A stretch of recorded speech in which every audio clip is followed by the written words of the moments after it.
Welcome to the Curious Head channel. Here you will find a variety of interesting facts and amazing stories on a variety of topics. Subscribe now so you don't miss any updates. One of the most significant prehistoric artworks created by Native Americans depicts a Florida panther. Dubbed as the Key Marco cat, this miniature figurine stands 6 inches tall and has a feline head with the body of a kneeling human. During an expedition in 1896, archaeologist Frank Cushing discovered it buried in the peat of Marco Island, located south of Naples. He referred to it as the mountain lion god and lauded it as being equal in all ways to any artifact from Egypt or Assyria. Crafted by either the Calusa or Muspa people between 500 and 1,500 years ago, the figurine is made of native hardwood and has finely detailed features that are highly polished. When I viewed it at the Marco Island Historical Museum shortly before the COVID pandemic began in March 2020, I was genuinely amazed.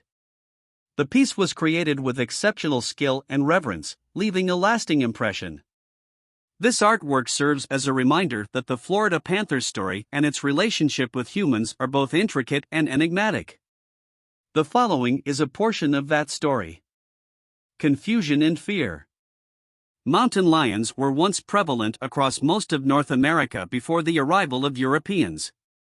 However, over time, these animals were extensively hunted and trapped, nearly eradicating them from the eastern portion of the United States. Nevertheless, a small population of Florida panthers, a subspecies of mountain lions, remained in the swamps and forests of the southwestern region of the state. The European settlers deeply feared and despised these cats and were uncertain about their true identity. Early descriptions referred to them as tigers, lions, and leopards. They were eventually recognized as distinct New World cats and given various names such as pumas, cougars, catamounts, panthers, mountain lions, among others.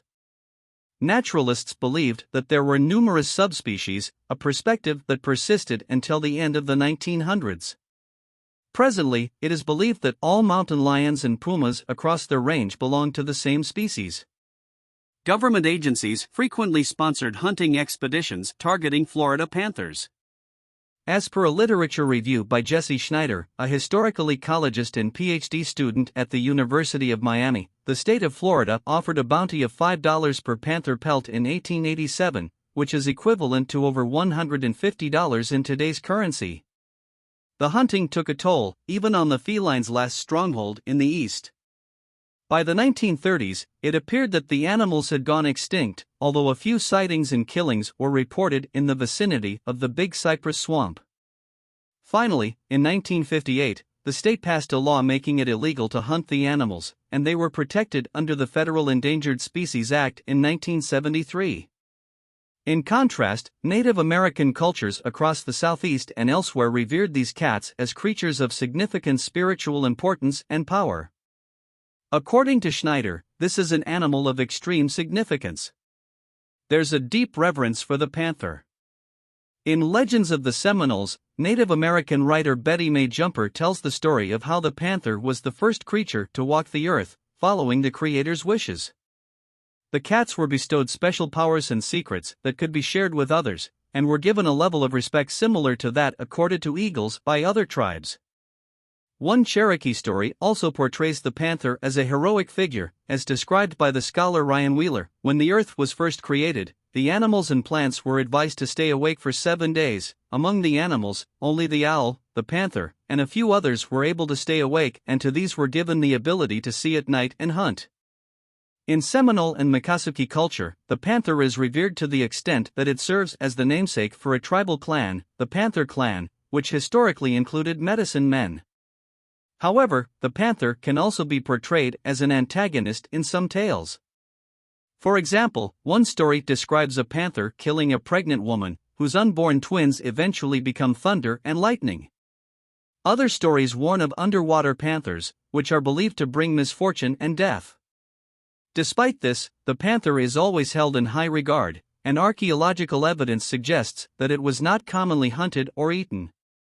Nonetheless, there have been exceptions. In December 1983, James Billy, the longtime chief of the Seminoles, shot a panther on the Big Cypress Reservation in southern Florida and consumed some of it. It tasted like deer, he said in an interview I conducted with him at his home, defending his actions as culturally appropriate. Although the federal government initially attempted to press charges, the case was ultimately dropped. Coming full circle?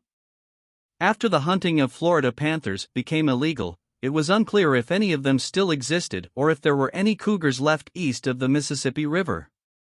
To investigate, various states, including Florida, enlisted the help of renowned trapper Roy McBride.